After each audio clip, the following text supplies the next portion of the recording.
दोनों भाई दुखी हृदय से राजा की नगरी को छोड़कर चले जाते हैं। चलते चलते दोनों भाई जंगल में पहुंच जाते हैं और आपस में बातें करते हैं। अगर आज हमारी माँ जिंदा होती तो क्यों हमें ऐसे दर दर की ठोकरें खानी पड़ती। चलते चलते दोनों भाई थक जाते हैं तो एक पेड़ के नीचे विश्राम करने के लिए बैठ जाते हैं। ठंडी हवा के झोंकों और थकान के कारण दोनों भाई वहीं सो जाते हैं। तभी एक सांप आकर बसंत को डस लेता है, जिससे वो नींद में ही चल बसता है। थोड़ी देर बाद जब रूप उठता है और बसंत की तरफ देखता है तो बसंत के नीले पड़ चुके शरीर को देख उसे समझते देर न लगी कि उसे किसी सांप ने डस लिया है। रूप दहाड़े मार मार कर रोता है और कहता है, हे भगवान, तू मुझसे किस जन्म का बदला ले रहा है। मेरे भाई की जगह मैं क्यों नहीं मर गया। आपने मेरी किस्मत बड़ी ही खोटी लिखी। बचपन में हमारी माँ हमें छोड़कर चली गई और अब मेरे जीने के इकलौते सहारे मेरे भाई बसंत को भी आपने मुझसे छीन लिया। हे भगवान, ये आपका कौन सा न्याय है। रोता बिलखता रूप अपने भाई बसंत के लिए कफन लेने के लिए चल पड़ता है। चलते चलते वो एक नगरी के नजदीक पहुंच जाता है।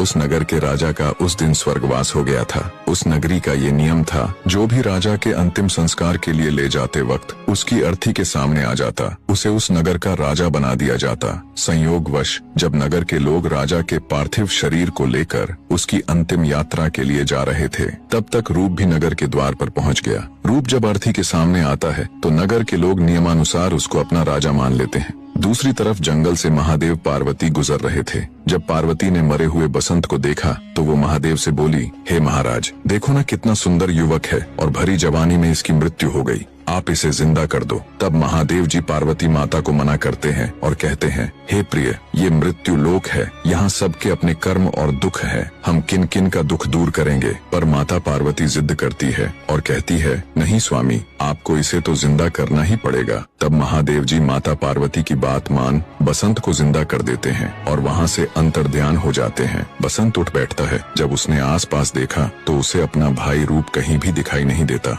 वो घबराकर अपने भाई रूप को ढूंढने के लिए चल पड़ता है और चलते चलते वो उसी नगर में पहुंच जाता है जहां कुछ समय पहले ही रूप को राजा बनाया गया था। बने रहे।